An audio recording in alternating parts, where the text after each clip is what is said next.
16.3 is underway, and I wanted to talk about a few different muscle up, bar muscle up variations, specifically for 16.3, and some of you that maybe would get over the hump of getting your first one, or just starting to understand what it takes to do a bar muscle up for the future and get you on that path. Forget about the open. What about the rest of this year? What about next year's open? How are we going to prepare ourselves to master this movement, basically, to become proficient in this movement? So here's the main, as far as I'm aware, set of bar muscle up variations. Let's talk about the pros and cons of each one. After I'm done with this whiteboard clip, I'm going to put together a demonstration of each one on the bar so you can be a little more clear, because this might be unfamiliar. So first things first, you can do a strict bar muscle up, okay? Like without any kip at all, just like on the rings, okay? What's the pro of that? Well, if you can do it and you can build yourself up to do it, it'll make you really strong, okay? The cons are, in CrossFit, we mostly do these in Metcons, muscle ups in general. It will tire you out really, really fast. I don't know anyone that can do more than like a handful of them at a time, okay, and then you're just done, okay? Not realistic, also requires a false grip, not realistic, but I just want to put it up there. Conventional kip, okay? What I mean by conventional kip is a kip like a pull-up, okay? Where it's just a arch hollow and you whip yourself straight up. The body position is fairly close to a pull-up, or at least a chest to bar pull-up. And you will find if you're pretty good at regular kipping pull-ups that if you're just more aggressive with it, that gets you a bar muscle up. Pros to this are, it's relatively simple, okay? If you know how to do a conventional kipping pull-up, you already basically know how to do a conventional kip bar muscle up. You just need more of the same, okay? Con is, on a relative basis, we find that you need to have a greater base of strength and maybe just overall like coordination, and especially coordination at speed, okay? Because it can only be done really, really quickly, okay? Another pro of these though, I find, is that they're actually, for me anyway, and I think for a lot of athletes, to be honest, the most efficient way to do multiple reps and get in and out of from the top to the bottom transition without doing anything really crazy. It's more of a full body movement to me too, whereas the other ones tend to tax one area a little bit more than the rest and make them not so sustainable, okay? So that's the conventional kip, and this is ultimately what we want people to gravitate towards. However, it requires enough base strength that it probably won't be the way you get your very first one, unless you're basically already coming into it with a lot of strength. You can weighted pull up close to like 100 pounds or so, or 70 to 100 pounds, depending on your body weight, and you're just missing the coordination piece, okay? So this will be, for the long run though, our goal is conventional kip muscle up, okay, bar muscle up. The second way is, and this is where we have to think a little differently, is the glide kip. And this is how they teach little kids basically in gymnastics when they're just learning how to manipulate themselves around a bar. It's a very different technique, okay? It's basically using some rotational properties of your hips, kind of like a kettlebell swing is different than a snatch. So the kettlebell swing is more like the glide kip. The snatch that we do with the barbell is more like the conventional kip. Pros are, I'm just gonna say low barrier to entry, which means that you don't have to have a super strong kip.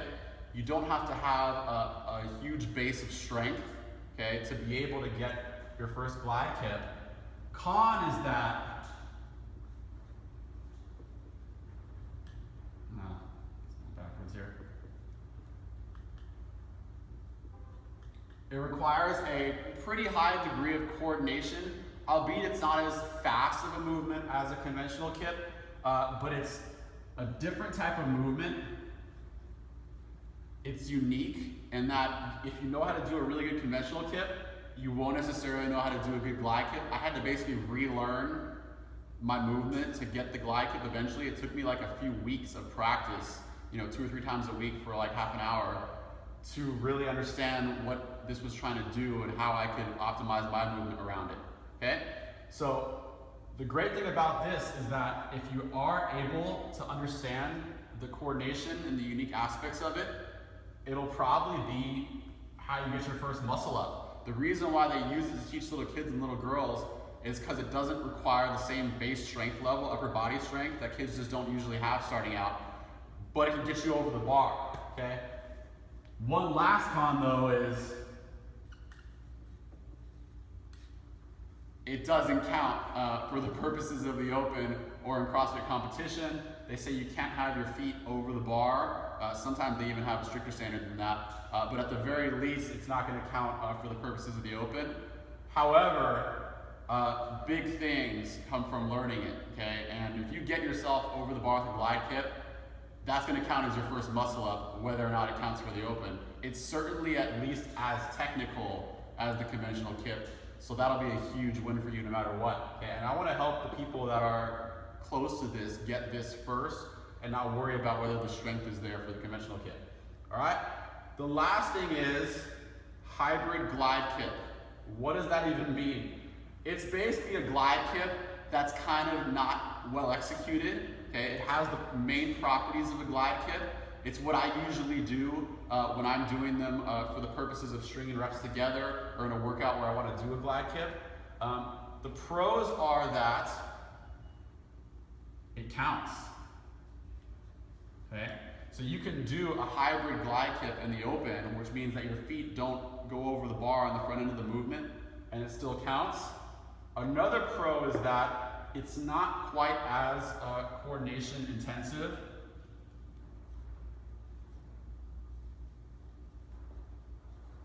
Just requires like a moderate amount of coordination.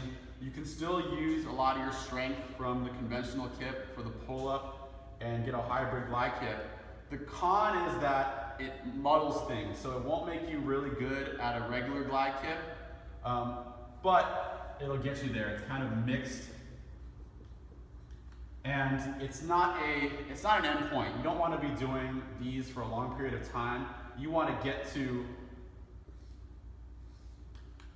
both of these from here, but it can be an intermediate first step basically to understanding glide kip, understanding conventional kip. All right, I'll kind of leave it at there for now. The long and short of it is though, we got to start training this regularly. We don't program muscle ups a lot for the general CrossFit program because most people aren't anywhere close of our gym population. Most people get a lot out of doing the, more foundational pull-up, ring row, arch hollow kipping practice movements, okay? But I don't want to sell you guys short that have been doing this a little while. A year, 2 years in, you should start to be hungry for this stuff, okay? We want to help you get there. Doing a little extra work on the side will get you there, but it has to happen between now and next year in order to be ready for next year, okay? So set yourself up for that long-term process. All right, I'll leave it there. This will segue into some demonstrations of what these things are and what they look like with some slow motion video. All right, thanks for watching.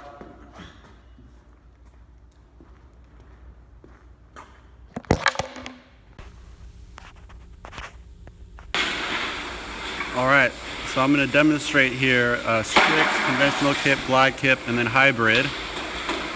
Strict bar muscle up. If you're wearing all red, you're like a Power Ranger, you get special powers. Oh my god, that's so hard. Okay, that's just all muscle. Conventional kip. I'm going to do this once in real speed and then slow it down.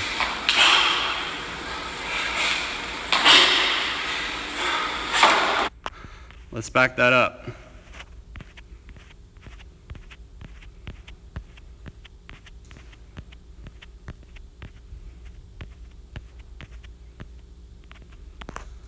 All right, here we go, slow motion. Watch the hips move.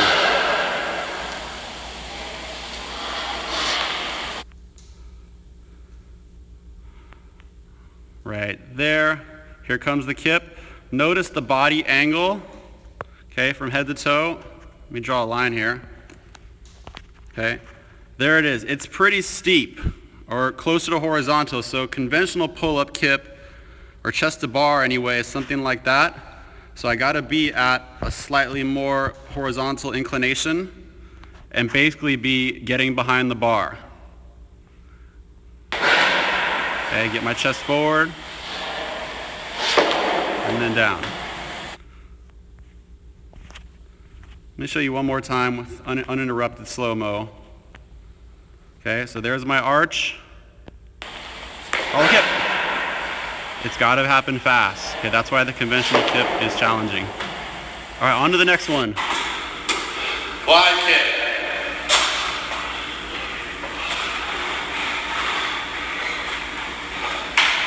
Whoop. That's it. So again, let's back it up.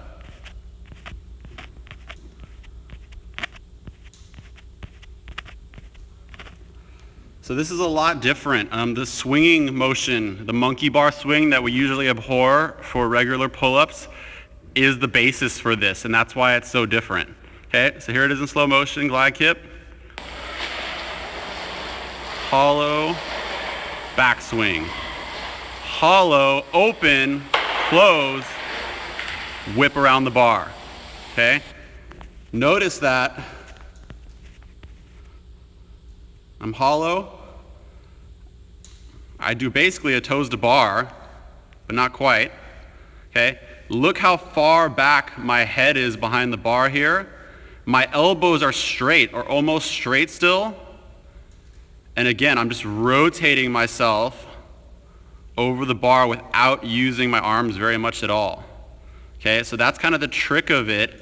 It feels very weird to do, and that's why it's kind of challenging to learn, but it requires a lot less Hybrid glide kip. All right, here's the hybrid glide kip.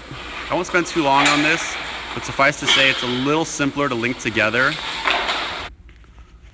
Here we go, back in slow-mo. They get that jump on the bar.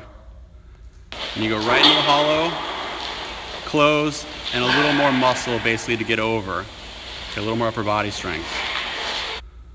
That's it, you guys.